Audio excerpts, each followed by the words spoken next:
ఓం నమో భగవతే వాసుదేవాయ. వసుదేవసుతం దేవం కంసచాణూరమర్దనం దేవకీ పరమానందం కృష్ణం వందే జగద్గురుం. నారాయణాచ్యుతానంద గోవింద హరి సారముగ నీకునే శరణంటిని. నారాయణాచ్యుతానంద గోవింద హరి సారముగ నీకునే శరణంటిని. సారముగ నీకునే శరణంటిని.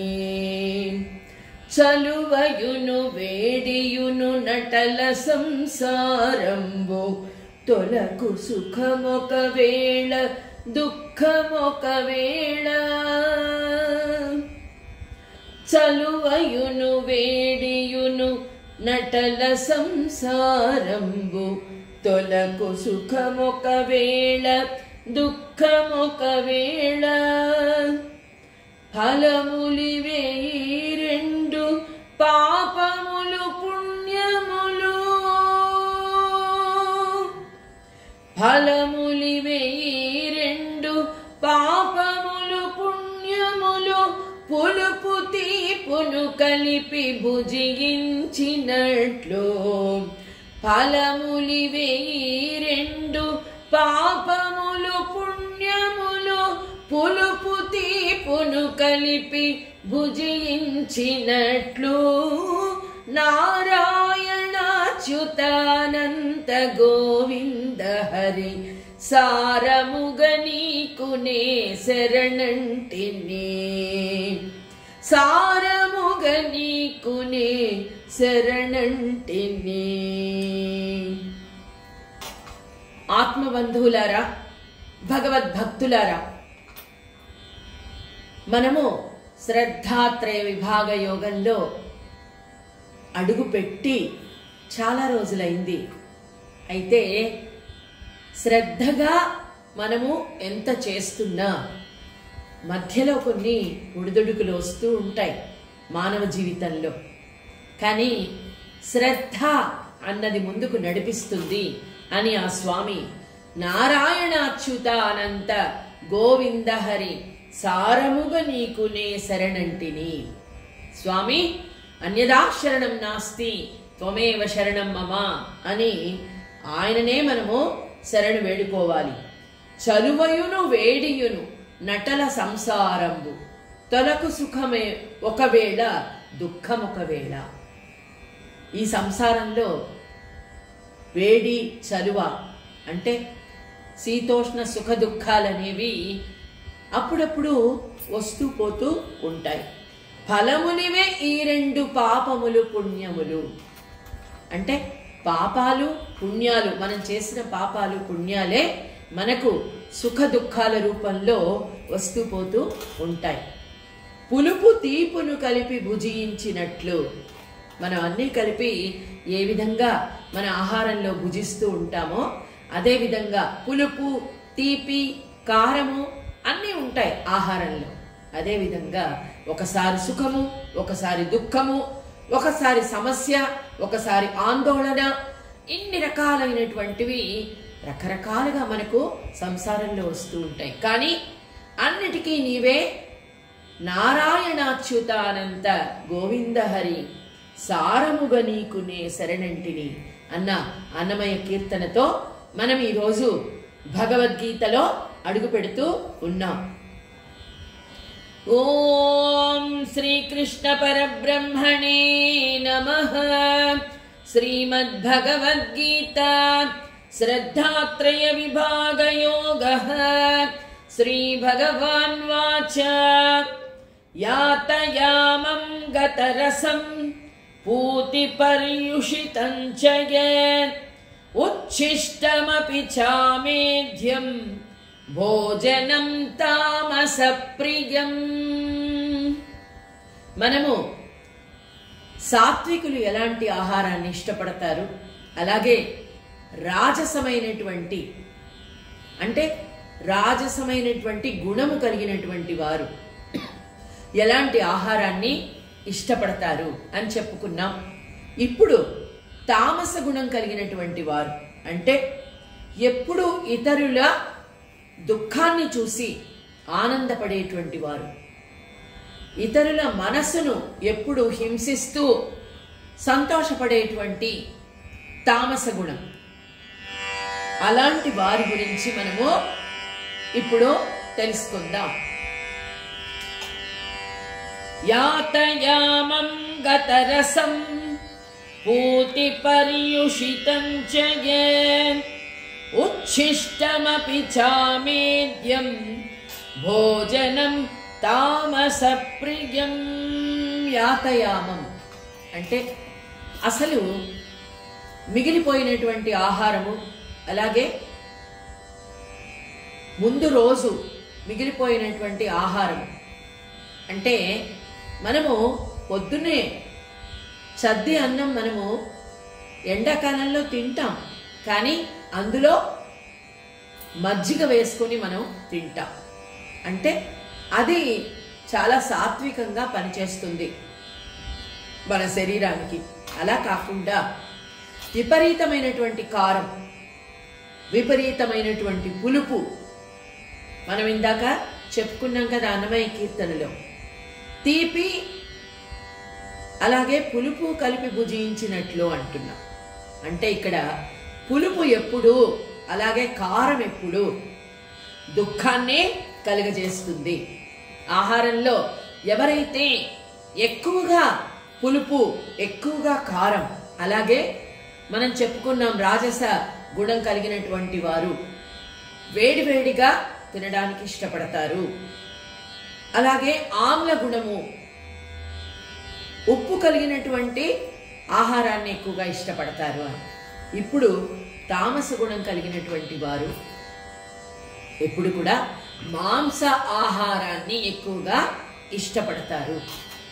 ఒక జీవిని బాధ పెట్టి ఆ దానితో చేసినటువంటి తయారు చేసినటువంటి ఆహారాన్ని తినడం వల్ల అంటే దయాగుణం, ఒక విధమైనటువంటి దయాగుణము, దాక్షిణ్యం లోపిస్తాయి అని కృష్ణ పరమాత్మ భగవద్గీతలో చెప్తున్నాడు. ఇది ఎవరు చెప్పినటువంటి విషయం కాదు, సాక్షాత్తు ఆ కృష్ణ పరమాత్ముడే చెప్తూ ఉన్నాడు.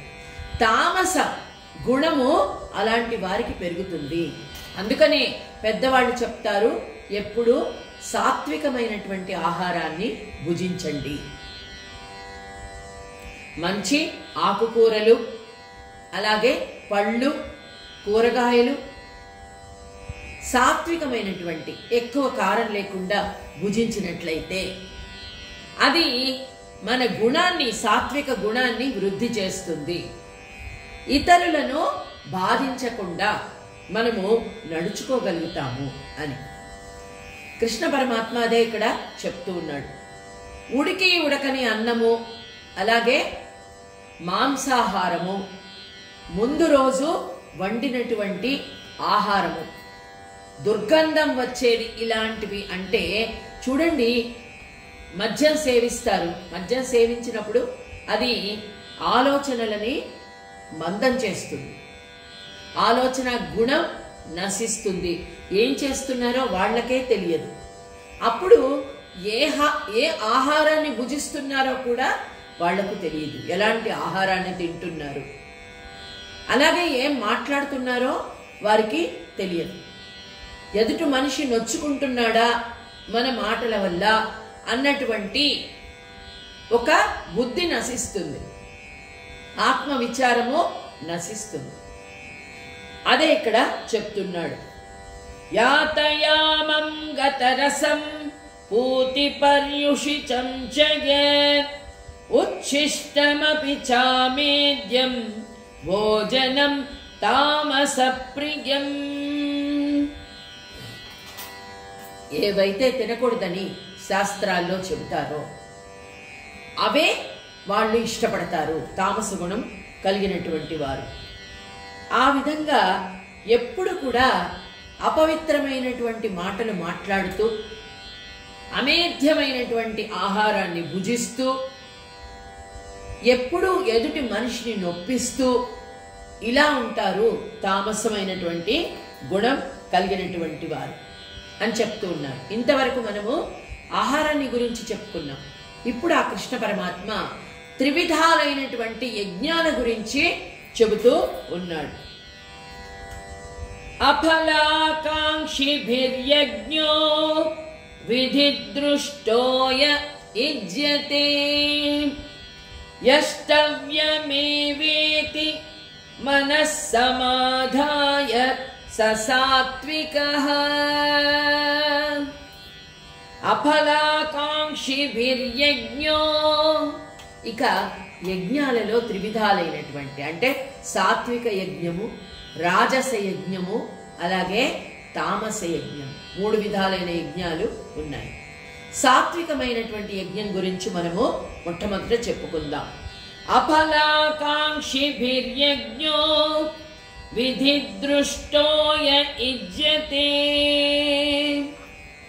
ఏ పురుషుడైతే తన మనోవృత్తిని ఆత్మహితములో అహంభావం లేకుండా లగ్నమునరుస్తాడో, అంటే ఆత్మజ్ఞానాన్ని చివరికి తెలుసుకున్న తర్వాత, తనను తాను తెలుసుకున్న తర్వాత ఇక వెనక్కు వెళ్ళేటువంటి దృష్టి అట్లాంటి మనిషికి ఉండదు. మనం ఇంతకు ముందే చెప్పుకున్నాం. అంటే ఆత్మజ్ఞానంతో ముందుకు వెళదాం, అలాంటి మనిషి ఫలాపేక్ష లేకుండా ఉంటాడు. ఏ పని చేసినా ఇతరులకు మంచి జరగాలి, సర్వే జన సుఖినో భవంతు అనేటువంటి ఉద్దేశంతో చేస్తాడు. అఫలాకాంక్షిభిర్యజ్ఞో విధి దృష్టోయ యుజ్యతే, అంటే ఫలాపేక్ష వదిలేసి స్వధర్మాన్ని వదిలిపెట్టకుండా యజ్ఞము చేస్తారు. ఎలాంటి వాళ్ళు? సాత్వికమైనటువంటి గుణం కలిగినటువంటి వాళ్ళు. దీన్ని సాత్విక యజ్ఞమని అంటారు.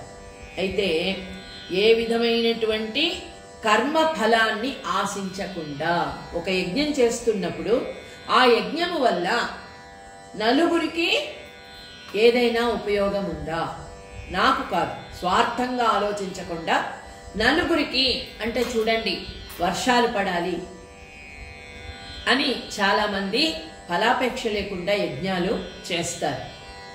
ఒక్కొక్కసారి చూడండి పంటలు పండకుండా వర్షాలు కురవకుండా ఉన్నప్పుడు అందరూ బాగుండాలి, అందరిలో నేనుండాలి అనేటువంటి భావంతో విపరీతమైనటువంటి ఫలాపేక్ష లేకుండా, స్వార్థం లేకుండా, అంతేకాకుండా తనకున్న ధనాన్ని నలుగురికి ఉపయోగించాలి, తన ధనంతో నలుగురు ఉపయోగపడాలి అని ఆలోచిస్తూ యజ్ఞకర్మలు చేస్తారు. అలాంటి వాళ్ళు యజ్ఞకర్మకు కావలసిన కుండము, సాధన సామగ్రి, మండపము, అంటే ఎవరి మీద ఆధారపడకుండా తన దగ్గర ఉన్నటువంటి సొమ్మును సద్వినియోగం చేసేటువంటి వాళ్ళు చేస్తే అది సాత్విక యజ్ఞము. అంటే తన దగ్గర ఉన్న దానితో నలుగురికి ఉపయోగపడే విధంగా యజ్ఞాన్ని ఎవరైతే చేస్తారో, యష్టవ్యమేవేతి మనస్సమాధాయ ససాత్వికః. మనస్సమాధాయ అంటే స్వయంగా యజమాని రూపంలో యజ్ఞ విద్యే తన దగ్గర ఉందా అన్నట్లు. అంటే నామమాత్రానికి కాకుండా కేవలము మన అవయవాలతోనే ఏ పని చేయడం కాదు. మనస కర్మణ, వాచ మనస వాచ కర్మణ, 3 విధాల ఏ పని చేసినా చెయ్యాలి. అప్పుడు అది ఏ పని చేసినా అది యజ్ఞంగానే మారుతుంది. ఒక మంచి పని చేసినప్పుడు ఆ పని వల్ల ఇతరులంతా కూడా ప్రయోజనాన్ని పొందే విధంగా ఏది చేసినా అది సాత్విక యజ్ఞము అనిపించుకుంటుంది. అదే ఇక్కడ చెప్తూ ఉన్నాడు. మనస్సమాధాయ సాత్వికః అంటే ఏ యజ్ఞము సమస్త అంగములతో పరిపూర్ణమై ఉన్నదో, ఫలేచ్ఛ ఏమాత్రం లేకుండా తులసి మొక్కకు నీళ్లు పోసి, మనము చూడండి తులసి మొక్కకు నీళ్లు పోస్తాం. తులసి ఎంత చక్కగా వస్తే మన సంసారం అంత బాగుంటుంది అని ప్రతి ఒక్కరూ ఆశిస్తారు కదా. ఇక్కడ అంటే అందరూ కూడా బాగుండాలి, సర్వే జన సుఖినో భవంతు. అలాగే ఒక మొక్క ఏదైనా ఆశిస్తుందా? మన వద్ద నుండి నీరు మాత్రమే పోస్తాం, కానీ మనకి పళ్ళు, కాయలు, ఆకులు అన్నీ ఉపయోగపడతాయి మనకి. అదే విధంగా అట్లాంటి యజ్ఞము చేస్తే, ఎవరు చేస్తే దాన్ని సాత్విక యజ్ఞము అంటారు. అభిసందాయతు ఫలం దంభార్థమపి చైవ యత్ యుజ్యతే భరత శ్రేష్ఠ తం యజ్ఞం విద్ధి రాజసం. ఇక రాజస యజ్ఞం అంటే ఏంటి అంటే, తను చేసే యజ్ఞాన్ని చూసి ఆడంబరంగా చెయ్యాలి, అందరూ రావాలి, గొప్ప గొప్ప వాళ్ళను పిలుస్తారు. అభిసందాయతు ఫలం దంభార్థమపి చైవ యత్, యథాసాంగంగా చేస్తారు, అన్ని సమకూరుస్తారు, డబ్బులు ఖర్చు పెడతారు, అందరినీ గొప్ప గొప్ప వాళ్ళని పిలుస్తారు. ఎందుకంటే తన గొప్పతనం నలుగురికి తెలియాలి, నన్ను అందరూ మెచ్చుకోవాలి, నేను ఇంత ఆడంబరంగా చేస్తున్నాను అని అందరూ చెప్పుకోవాలి అని. అంటే ఇక్కడ ఫలాపేక్ష ఉంది, ఫలాన్ని ఆశిస్తున్నావు. అదే కాదు, నీ కీర్తి కోసం చేస్తున్నావు, తప్పు. అది రాజసమైన యజ్ఞంగా చెప్పుకోబడుతుంది. యజ్ఞము అంటే హోమము, యజ్ఞము అనే కాదు. ఏ కార్యాన్ని తలపెట్టినా ఇతరులనందరినీ పిలిచి గొప్పగా ఆడంబరంగా చెయ్యాలి, నా పేరు గొప్పగా చెప్పుకోవాలి. ఈ యజ్ఞం వలన నాకు స్వర్గం లభించాలి. ఇక్కడ స్వార్థం ఉంది. యజ్ఞం నా కోసం చేస్తున్నాను, కానీ గొప్ప గొప్ప వాళ్ళందరూ వచ్చి నన్ను మెచ్చుకోవాలి, నాకు మాత్రమే స్వర్గం లభించాలి. అయితే ఇజ్జతే భరత శ్రేష్ఠ తం యజ్ఞం విద్ధి రాజసం. భరత శ్రేష్ఠ అంటే నేను చేసిన విధంగా ఎవ్వరూ చెయ్యలేదు అని భావించాలి, అందరూ నన్ను మెచ్చుకోవాలి. ఈ విధమైనటువంటి తలంపుతో మీరు ఎంత గొప్పగా యజ్ఞం చేసినా, కర్మ చేసినా దాని ఫలితం వస్తుందో రాదో తెలియదు, కానీ అది రాజసం అనిపించుకుంటుంది. రాజస యజ్ఞం. విధిహీనమసృష్టాన్నం మంత్రహీనమదక్షిణం శ్రద్ధా విరహితం యజ్ఞం తామసం పరిచక్షతే. విధిహీనమసృష్టాన్నం అంటే చూడండి, పశుపక్షుల వివాహాలకు కామవాసన తప్ప మరే విధమైనటువంటి పౌరోహిత్యము అక్కరలేని విధంగా, విధిహీనం అంటే చెయ్యవలసిన విధంగా చెయ్యకపోవడమే కాకుండా ఒకే ఒక మూల కారణం ఏముంటుందంటే పట్టుదల.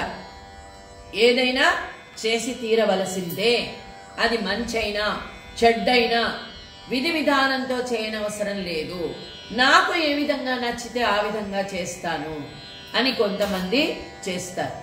దాన్ని తామస యజ్ఞమని అంటారు.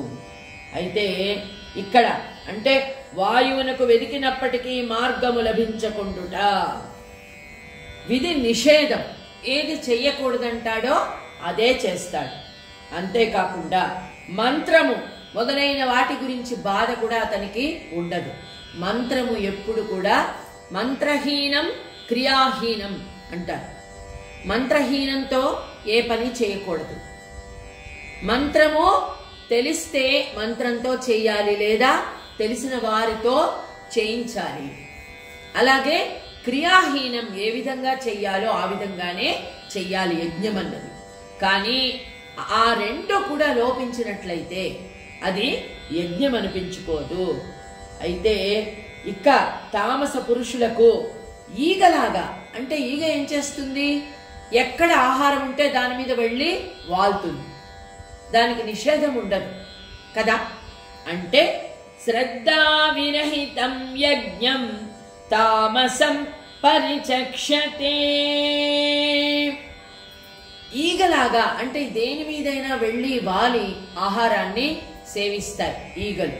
ఆ విధంగా బ్రాహ్మణులు విరక్తులుగా ఉంటారు.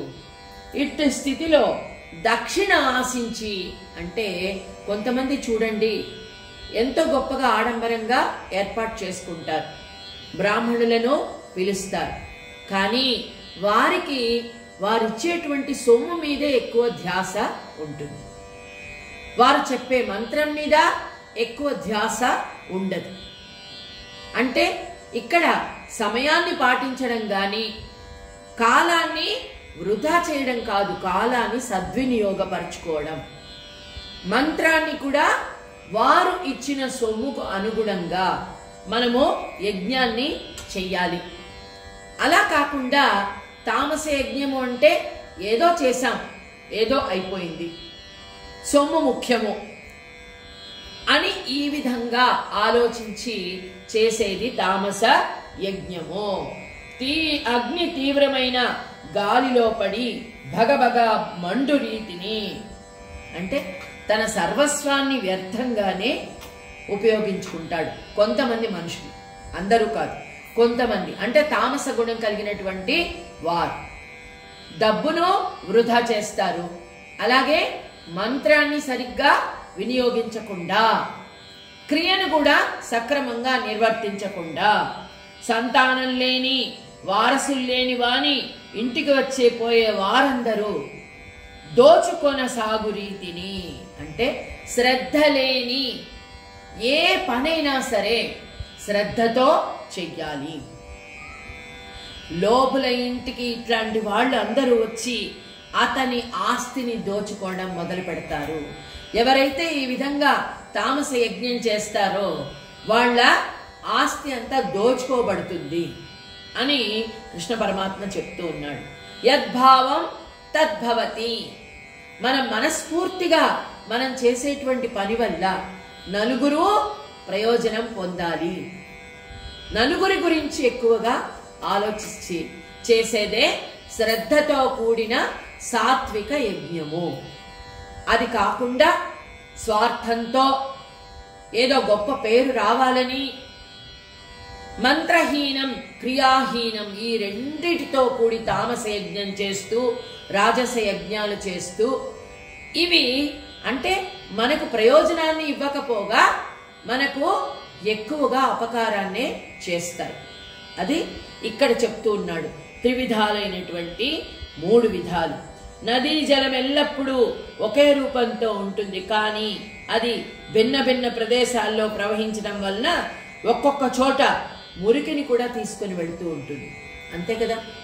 స్వచ్ఛంగా కొండల మీద నుంచి ప్రవహిస్తూ ఉన్నప్పుడు నీరు చాలా స్వచ్ఛంగా ఉంటుంది. అలా కాకుండా కొన్ని మురికి ప్రదేశాలలో వెళుతున్నప్పుడు మురికిని కూడా తీసుకొని వెళుతుంది. కాబట్టి తపస్సు కూడా ఇక్కడ త్రిగుణాల యోగం వలన త్రివిధాలుగా ఉంటుంది. ఇక్కడ ఈ తపస్సులో త్రివిధ భేదాలు కూడా ఉంటాయి. మనం యజ్ఞాల గురించి చెప్పుకున్నాం కదా, ఇంకా తపస్సుల గురించి ఆ తర్వాత చెప్పుకుందాం. అంటే మనసా వాచా కర్మణ ఏది చేసినా ఒక యజ్ఞంలాగా, ఒక సాత్విక యజ్ఞంలాగా చెయ్యాలి అని ఆ కృష్ణ పరమాత్మ శ్రద్ధాత్రయ యోగంలో మనకు చెప్తూ ఉన్నారు. మనము తపస్సుల గురించి తర్వాత తెలుసుకుందాం. ఓం శ్రీకృష్ణ పరబ్రహ్మణే నమః.